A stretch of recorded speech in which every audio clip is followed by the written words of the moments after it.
Air force की तैयारी करने वाले धुरंधरों, मैथ की सारी टेंशन खत्म, क्योंकि बलून मैथ्स वर्ड 3 आपकी प्रिपरेशन करा रहा है मैथ की, वो भी बिल्कुल फ्री लूसेंट की बुक से। तो अगर आप चैनल पर नए हो तो चैनल को सब्सक्राइब कीजिए, अपने दोस्तों को भी बताइए। 8वें चैप्टर पे हम लोग पहुंच गए हैं, कॉम्प्लेक्स नंबर। कॉम्प्लेक्स नंबर जिसको हिंदी में सम्मिश्र संख्या कहते हैं, सम्मिश्र संख्या।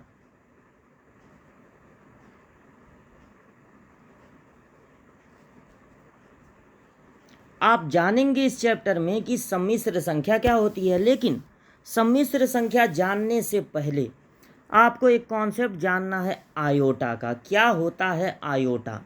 देखिए, मैथ में जब नई नई समस्याएं जन्म लेती हैं तो उनसे निपटने के लिए नए नए कॉन्सेप्ट का जन्म होता है। एक समस्या हुई तो लॉग का जन्म हुआ, एक समस्या हुई तो इन्वर्स का जन्म हुआ।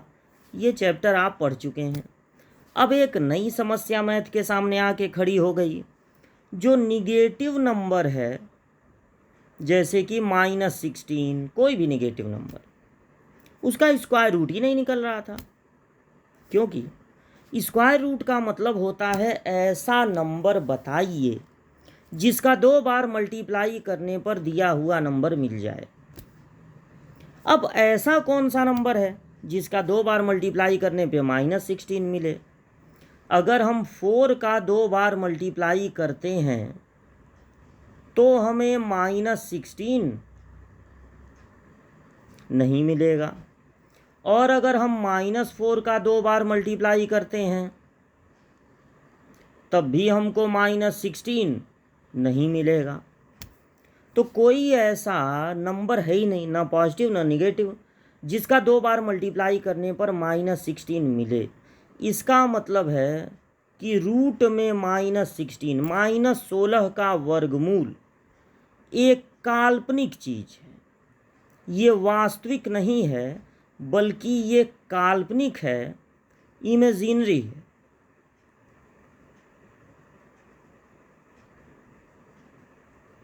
मतलब सपने में है, वास्तव में नहीं है। एक तरह से आप इसे अपरिभाषित भी कह सकते हैं। बटे में 0 आ जाए तो उसको अपरिभाषित कहते हैं, क्योंकि अगर 2 को 0 से भाग देना है तो कितनी बार में ये कटेगा नहीं पता, तो उसको अपरिभाषित कह देते हैं। अपरिभाषित की तरह ही ये होता है काल्पनिक। काल्पनिक इसको नाम दे दिया गया है जब भी स्क्वायर रूट के अंदर निगेटिव नंबर रहेगा, या 4th रूट के अंदर रहेगा, या 6th रूट के अंदर रहेगा, या 6th रूट के अंदर रहेगा। तो मतलब यहाँ पर कोई ज़रूरी नहीं स्क्वायर रूट ही हो, लेकिन हम लोग मेन स्क्वायर रूट के बारे में पढ़ेंगे। आप बस ये समझ लीजिए कि अगर 4th रूट है, चौथाई मूल या 6वां मूल है, तब भी जो है उसका मान निकल नहीं सकता, वो काल्पनिक ही होगा। अब अगर -16, -15, -12, -10 हर ऋणात्मक संख्या, किसी भी ऋणात्मक संख्या का वर्गमूल नहीं निकल सकता, तो छोड़िए इस बात को, वर्गमूल नहीं निकल सकता, ना निकले, तब -16 का वर्गमूल मत निकालिएगा, 16 का निकालिएगा, 15 का निकालिएगा। लेकिन वैज्ञानिक लोग, मैथमेटिशियन लोग चाहते हैं कि ये जो रूट में -16 हम लोग लिख रहे हैं, थोड़ा सा ये खूबसूरत बन जाए, थोड़ा इसको लिखने का नया तरीका मिल जाए। तो उन्होंने कहा, एक कॉन्सेप्ट आया आयोटा। आयोटा जिसको शॉर्ट फॉर्म में हम लोग कहते हैं आई से रिप्रेजेंट करते हैं। ऐसा माना गया कि आई स्क्वायर का मान -1 होगा। ऐसा माना गया कि आई स्क्वायर का मान माना जाएगा -1। अब किसी चीज का वर्ग कभी ऋणात्मक नहीं होता, लेकिन फिर भी आई को एक ऐसी काल्पनिक संख्या माना गया जिसका वर्ग ऋणात्मक होता है, और किसके बराबर होता है? -1 के। तो इस तरह से आई बराबर हो जाएगा रूट में -1। अगर एक तरफ से वर्ग हटाएंगे तो दूसरे तरफ का वर्गमूल हो जाएगा, स्क्वायर रूट हो जाएगा। यानी रूट में -1 को हम लोग लिख सकते हैं आई। अब इससे मैथ को क्या फ़ायदा होगा? इससे मैथ को ये फ़ायदा होगा कि अब अगर कोई कहेगा कि रूट में है -16, तो हम लोग क्या करेंगे, इसको रूट में 16 इंटू रूट में -1 लिख देंगे। अब 16 का वर्गमूल होता है 4, और कर्ण में -1 को लिख सकते हैं आई, और जब वर्गमूल निकलता है तो प्लस में भी लिखते हैं और माइनस में भी। तो अब -16 का जो स्क्वायर रूट है, वर्गमूल है, उसे आप लिख सकते हैं ±4i। लेकिन आप बिल्कुल ये ना समझें कि -16 का वर्गमूल निकल गया। -16 का जो वर्गमूल है स्क्वायर रूट, वो निकल ही नहीं सकता है। वो इमेजिनरी होता है, वो काल्पनिक होता है। बस उसको लिखने का एक नया स्टाइल हो गया, लिखने का एक नया तरीका हो गया कि हम लोग इसको लिख सकते हैं ±4i। अब देखिए, आई को रूट में -1 मत लिखिएगा, बल्कि अगर रूट में -1 हो तो उसको आई लिखिएगा, क्योंकि रूट में -1 न लिखना पड़े, इसीलिए तो आई का जन्म हुआ है। इसीलिए तो आई का जन्म हुआ है। आई का कॉन्सेप्ट इसीलिए बनाया गया है कि रूट में -1 न लिखना पड़े, उसकी जगह आई लिख दिया जाए। अब रूट में -1 को आप लिख देंगे आई, और आई स्क्वायर अगर कहीं आएगा तो लिख देंगे -1। अब थोड़ी सी इसकी पावर और बढ़ाई जाए, ताकत वाला पावर नहीं, जो घात होता है वो वाला पावर। तो अगर आई क्यूब देखा जाए, आई पे पावर 3, तो आई क्यूब को हम लोग लिख सकते हैं आई स्क्वायर इंटू आई। आई स्क्वायर की जगह लिख सकते हैं -1, और आई की जगह रूट में -1 लिख सकते हैं। लेकिन अभी फिर वही बात हो गई कि रूट में -1 न लिखना पड़े, इसीलिए आई का कॉन्सेप्ट बना है, तो -i। तो अब तीसरा चीज़ आप याद कर लीजिए कि आई पे पावर 3 अगर रहेगा तो उसको आप लोग लिख लेंगे -i। आई पे पावर 3 को -i। ठीक, अब थोड़ी और पावर बढ़ाते हैं, तो आई पे पावर 4 देखते हैं क्या होगा। आई पे पावर 4, अगर आई पे पावर 4 है तो आप इसे लिख सकते हैं आई स्क्वायर का स्क्वायर, और आई स्क्वायर का मान -1 होता है। तो फिर जब इसका स्क्वायर करेंगे तो -1 का स्क्वायर हो जाएगा +1। तो चौथा चीज़ आपको ये याद करना है कि आई पे पावर 4 होता है 1। आई पे पावर 4 होता है 1। अब अगर आई पे पावर 4 1 होता है, तो आई पे पावर 4 के 1 होने के कारण अगर आई पे पावर 4 से कटने वाली कोई भी संख्या होगी, जैसे आई पे पावर 8, या फिर आई पे पावर 16, या फिर आई पे पावर 1000, कोई भी ऐसा पावर होगा जो 4 से कटने वाला होगा, तब भी उसका मान कितना होगा? 1। कारण क्या है? कारण ये है इसका कि मान लीजिए आई पे पावर 8 है, तो आप इसे लिख सकते हैं आई पे पावर 4 का स्क्वायर। आई पे पावर 4 अगर 1 होता है तो 1 का स्क्वायर भी तो 1 होगा। इसी तरह अगर आई पे पावर 16 होता तो दोनों जगह 4 लिख देते, 4 4 जा 16, तब भी इसका मान 1 होता, और 1 का कितनी भी बार गुणा करो 1 ही आएगा। तो 4 बातें आपको याद रखनी है। रूट में -1 को हम लोग लिखेंगे, ये पूरा आपके सामने कर दें, इतना आप नोट कर लीजिएगा। नोट कर लीजिएगा कि रूट में कोई भी ऋणात्मक संख्या हो तो वो होता है काल्पनिक। अब एक नया कॉन्सेप्ट आया आई स्क्वायर को माना गया -1, ताकि रूट में -1 को लिख दिया जाए आई, और आई क्यूब को लिखना है -i, और आई पे घात 4 हो या 4 का गुणक हो तब उसको लिख देना है +1, तब उसको लिख देना है +1। ठीक, अब इतना कॉन्सेप्ट हो गया, यहाँ वीडियो रोक के आप इसको नोट कर लीजिएगा। अब बढ़ते हैं आगे और जानते हैं कि जो चैप्टर का नाम है, चैप्टर का नाम है कॉम्प्लेक्स नंबर, तो ये कॉम्प्लेक्स नंबर क्या होता है, कॉम्प्लेक्स नंबर क्या होता है, यानी सम्मिश्र संख्या क्या होती है, ये भी तो जानिए। कॉम्प्लेक्स नंबर, कॉम्प्लेक्स नंबर सम्मिश्र संख्या को प्रदर्शित करते हैं जेड से, जेड से पूर्णांक को भी प्रदर्शित करते हैं, इंटीजर को भी, और कॉम्प्लेक्स नंबर को भी प्रदर्शित करते हैं जेड से। और कॉम्प्लेक्स नंबर का रूप ऐसा होता है a+ib, जेड बराबर a+ib, और जेड बराबर a+ib का मतलब होता है एक भाग ऐसा होता है जिसमें आई न हो, इस भाग को कहते हैं वास्तविक भाग, रियल पार्ट, और एक पार्ट ऐसा होता है जिसमें आई दिखता है, वो होता है काल्पनिक भाग, इमेजिनरी पार्ट।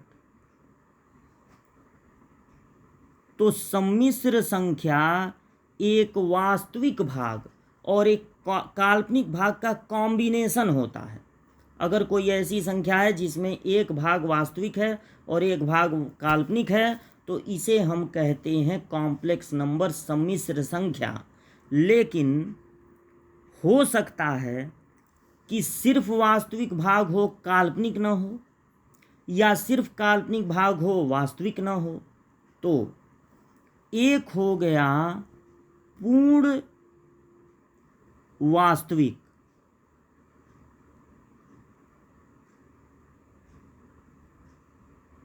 सम्मिश्र संख्या,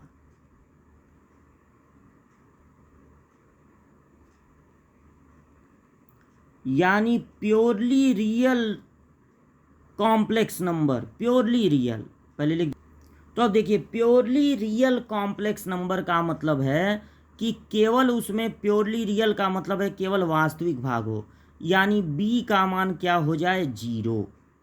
अगर संख्या पूर्णतया वास्तविक है तो यानी कि काल्पनिक भाग होगा ही नहीं, 0i होगा, 2 + 0i, 7 + 0i, केवल वास्तविक भाग हो, उसे हम कहेंगे पूर्णतया वास्तविक सम्मिश्र संख्या, या इसको शुद्ध भी कहते हैं। देखिए इंग्लिश में प्योर लिखा गया, प्योरली, तो पूर्णतया वास्तविक या शुद्ध वास्तविक। और एक हो गया शुद्ध काल्पनिक, शुद्ध काल्पनिक, तो ये हो गया purely imaginary complex number. Purely imaginary का मतलब है शुद्ध काल्पनिक या पूर्ण काल्पनिक, या पूर्णतया काल्पनिक का मतलब है कि एक का मान हो जाएगा 0, यानी उसमें वास्तविक भाग नहीं रहेगा।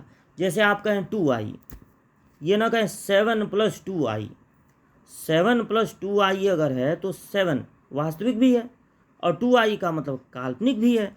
लेकिन अगर आपका जो सम्मिश्र संख्या है वो केवल 7i, केवल i वाला पद हो, यानी तब a का मान माना जाएगा 0 हो गया, 0 + 7i, तब इसे कहेंगे पूर्णतया काल्पनिक। तो ये पूरा आपके सामने कर दे रहे हैं, इसको भी नोट कर लीजिएगा, इधर का तो नोट करना ही है। कॉम्प्लेक्स नंबर का मतलब होता है, कॉम्प्लेक्स नंबर को प्रदर्शित करते हैं जेड से, और जेड होता है a+ib, ए होता है वास्तविक भाग, ib होता है काल्पनिक भाग, दोनों मिल जाएंगे तो सिंपल कॉम्प्लेक्स नंबर है। अगर ए ना हो, केवल आई वाला पद हो, तो पूर्णतया काल्पनिक, और अगर आई वाला पद ना हो, सिर्फ ए वाला पद हो, तो पूर्णतया वास्तविक। अब आगे बढ़ते हैं, अगर नंबर लाइन बनाया जाए तो उस पर कॉम्प्लेक्स नंबर नहीं मिलेगा, तो कॉम्प्लेक्स नंबर मिलेगा कहाँ, कॉम्प्लेक्स नंबर की प्लॉटिंग कैसे होगी, निर्देशांक ज्यामिति में कॉम्प्लेक्स नंबर कहाँ मिलेगा, ये हम लोगों को पता करना है, ये पूरा नोट कर लीजिएगा। तो अब देखिए कॉम्प्लेक्स नंबर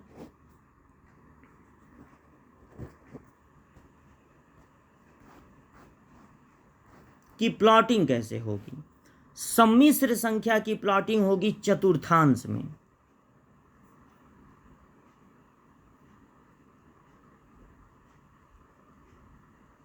अगर आपका सम्मिश्र संख्या है 2 + 3i मान लीजिए, तो इसको प्लॉट कैसे करेंगे? x अक्ष पर 2 ले लेना है और y अक्ष पर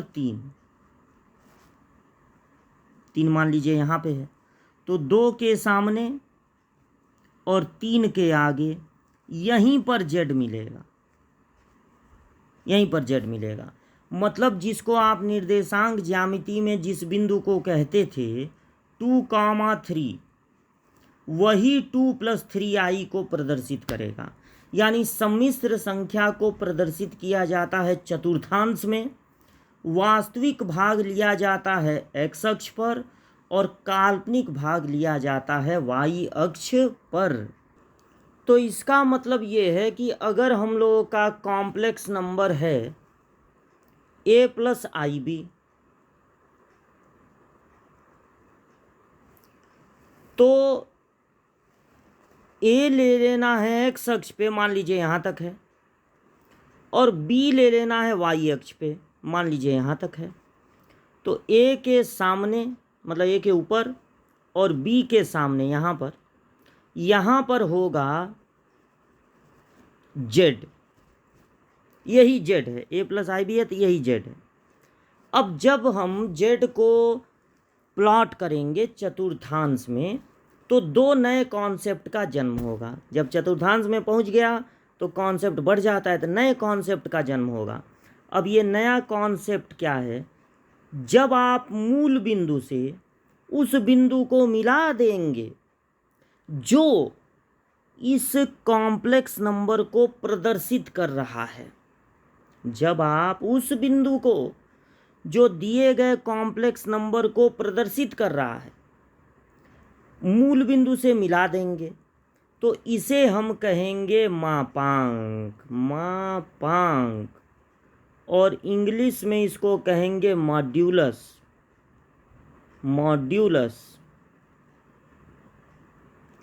और ये जो मापांक रेखा है वो x अक्ष के धनात्मक दिशा से जो कोण बना रही है उसको हम लोग कहेंगे कोणांक, उसको हम लोग कहेंगे कोणांक। तो जब आप प्लॉट कर देंगे सम्मिश्र संख्या, कैसे प्लॉट करेंगे? वास्तविक भाग 2 है, 3 है, 4 है, -3 है, जो भी है उसको आप ले लेंगे x अक्ष पे और काल्पनिक भाग को ले लेंगे y अक्ष पे। अब जो बिंदु a, b आप कहते थे निर्देशांक में, एकदम वही बिंदु इस z को भी प्रदर्शित करेगा। और जब मूल बिंदु से इस बिंदु को मिला देंगे, जितनी बड़ी रेखा प्राप्त होगी दैट इज कॉल्ड मापांक, उसे मापांक कहेंगे। और ये मापांक रेखा जो कोण बना रही है x अक्ष के धनात्मक दिशा से, उसको हम लोग कहेंगे कोणांक। मान लीजिए आप कोणांक को प्रदर्शित करते हैं थीटा से, जनरली इसको प्रदर्शित किया जाता है, और मॉड्यूलस को प्रदर्शित किया जाता है r से। कोणांक को प्रदर्शित किया जाता है थीटा से और मापांक को प्रदर्शित किया जाता है r से।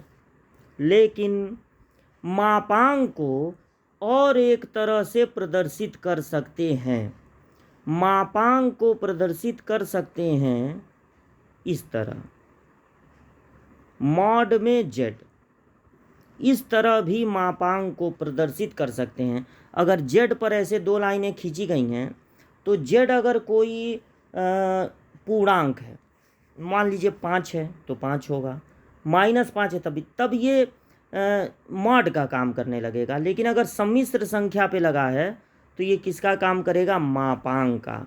तब इसका मतलब ये नहीं होगा कि हमेशा धनात्मक लिखो, मतलब धनात्मक तो ये होगा ही, लेकिन इसका मतलब ये नहीं होगा कि -2 है तो माइनस को हटा दो। यहाँ पर एक सम्मिश्र संख्या रहेगी। तो अब हम लोग ये देखा जाए कि मान लीजिए मापांक निकालना चाहते हैं तो कैसे निकालेंगे, कोणांक निकालना चाहते हैं तो कैसे निकालेंगे। तो अगर आप यहाँ पे प्रदर्शित कर दिए हैं z को और ये त्रिभुज को कंप्लीट कर लीजिए, ये कोण थीटा है कोणांक, ये दूरी a है और इस बिंदु का y अक्ष पर मान b था, तो यह दूरी भी होगी b। अब अगर ये दूरी आपको निकालनी है तो पाइथागोरस से निकाल सकते हैं। कर्ण को कैसे निकालेंगे? रूट में a square plus B square. और अगर आप इस त्रिभुज में एक काम करें, टेन थीटा ले लें, तो टेन होता है लंब बटे आधार, यानी b बटे a। तो चलिए, मापांक का फार्मूला मिल गया, रूट में a square plus B square. मापांक का फार्मूला मिल गया रूट में a square plus B square. और कोणांक इस वाले फार्मूले से निकल जाएगा, टेन थीटा बराबर b बटे b, मतलब जो काल्पनिक भाग में पाया जाता है, मतलब जो i का गुणांक है, और a मतलब जो वास्तविक भाग में पाया जाता है। तो इस तरह से मापांक और कोणांक आप निकालेंगे। और एक बात जरूर नोटिस कीजिए कि मापांक और कोणांक निकालते समय i नहीं लिया गया है। जब हम इसे चतुर्थांश में प्लॉट कर देंगे तो i एक तरह से गायब, i कहीं दिख ही नहीं रहा है। देखिए, कहीं दिख रहा है? तो मापांक निकालते समय a का वर्ग करना है, b का वर्ग करना है, लेकिन i का वर्ग नहीं करना है। i का वर्ग नहीं करना है, ठीक, याद रखेंगे। और मापांक और कोणांक दोनों में i का यूज नहीं करना है। मापांक किस फार्मूले से निकालेंगे? रूट में a square plus B square से। और कोणांक किस फार्मूले से निकालेंगे? b by a। और अब एक नया चीज़ आपको जानना है कि अब ये देखिए, पूरा आपके सामने कर दे रहे हैं। जैसे यहाँ पर हम बताएं चतुर्थांश में प्रदर्शित किया जाता है, यहाँ पर ये बताएं चतुर्थांश में प्रदर्शित किया जाता है। यहाँ किस तरह प्रदर्शित किया जाता है? a प्लस आई बी को किस तरह प्रदर्शित किया जाए? 2 प्लस 3i को। और यहाँ पर कैसे मापांक निकालेंगे? किस फार्मूले से? कोणांक निकालेंगे किस फार्मूले से? बिल्कुल इसी तरह से फिगर बना के आप नोट कर लीजिएगा। बाकी थियोरेटिकल इसको लिखने की कोई ज़रूरत नहीं है।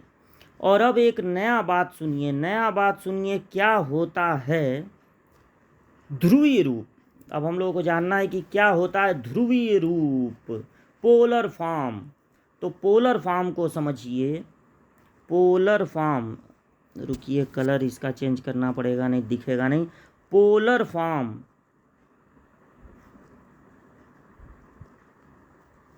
यानी हिंदी में ध्रुवीय रूप।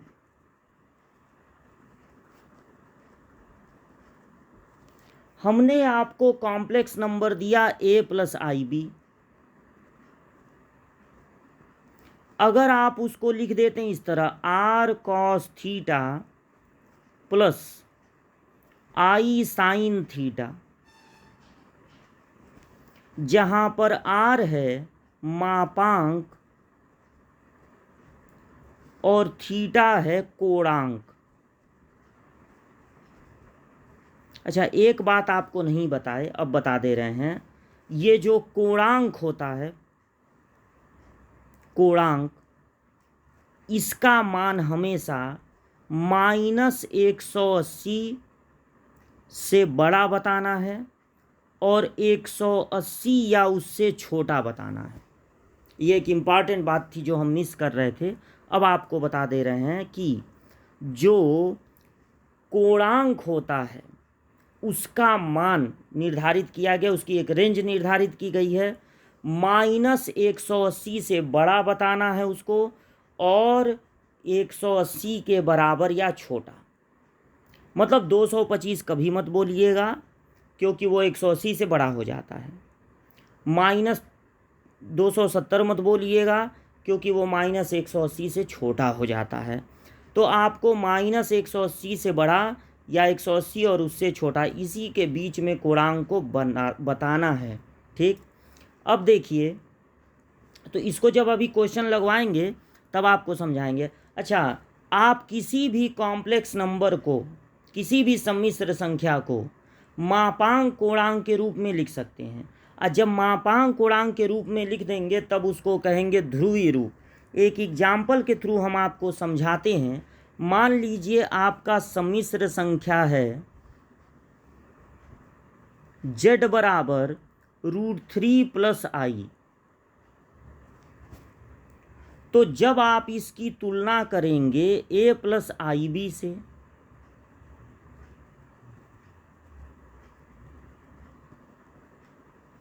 तो a का मान है √3 और i के साथ जो है वो b होगा, तो यहाँ पर i के साथ क्या है, कुछ नहीं है, 1, तो b का मान होगा 1।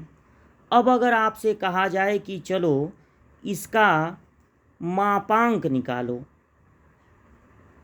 जिसको आप प्रदर्शित करते हैं r से, तो मापांक होता है रूट में a² प्लस b², तो ये हो जाएगा रूट में इसका वर्ग, कर्ण 3 का वर्ग 3 और 1 का वर्ग 1, 3 और 1 जुड़ के 4 हो गया, मतलब 4 का वर्गमूल 2 आ गया। केवल आप प्लस में लेंगे क्योंकि मापांक क्या एक दूरी है और दूरी कभी ऋणात्मक नहीं होती। फिर उसके बाद मान लीजिए आपको कोणांक निकालना है, तो कोणांक निकालने के लिए आप पहले ये फार्मूला ले लेंगे, tan थीटा बराबर b/a, तो b का मान है 1 और a का मान है √3।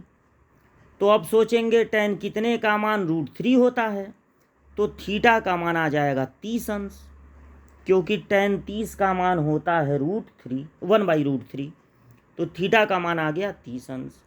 अब आपको कोणांक पता चल गया है और अब आपको मापांक भी पता चल गया है, तो जब आपको लिखना होगा ध्रुवीय रूप, तो पोलर फॉर्म, तो आप क्या करेंगे, पहले लिख देंगे मापांक 2 और कॉस के साथ पहले कोणांक लिख देना 30 अंश, या रेडियन में लिखना चाहें तो π/6, अब प्लस i साइन π/6। तो देखिए √3 प्लस i लिखना या 2 ब्रैकेट में cos π/4 प्लस i साइन π/4 लिखना, दोनों में कोई फ़र्क नहीं है, क्योंकि अगर cos 30 का मान देखा जाए तो √3/2 होता है और साइन 30 का मान देखा जाए तो 1/2 होता है। अब जब ब्रैकेट तोड़ेंगे, 2 का दोनों में गुणा होगा तो एकदम यही चीज़ आ जाएगा, मतलब इसमें और इसमें कोई फ़र्क नहीं है, बस इसको देखने पर मापांक कोणांक दिखाई नहीं दे रहा है, बल्कि छुपा हुआ है, निकालेंगे तब दिखेगा। लेकिन ये जो आप देख रहे हैं, ये इसमें मापांक कोणांक एकदम झलक रहा है दूर से। मापांक है 2 और कोणांक है π/6 यानी 30 अंश। तो जब किसी सम्मिश्र संख्या को मापांक और कोणांक के रूप में लिख दिया जाता है, तब हम इसे कहते हैं सम्मिश्र संख्या का ध्रुवीय रूप।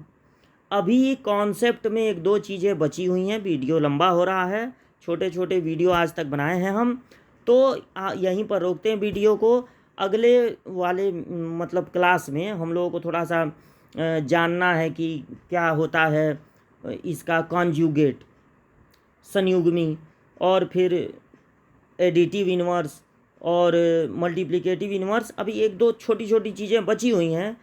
अगली क्लास में हम आपको मापांक कोणांक के बारे में कुछ और भी एग्जाम्पल लेके बताना चाहते हैं, तो इस क्लास को यहीं पर रोकते हैं। ध्रुवीय रूप हेडिंग डाल के आप इतनी चीज़ें नोट कर लीजिएगा, वीडियो रोक के जूम करके, और यहाँ तक रिवीजन कीजिएगा। मिलते हैं अगली क्लास में इसके आगे की चीज़ों को लेकर।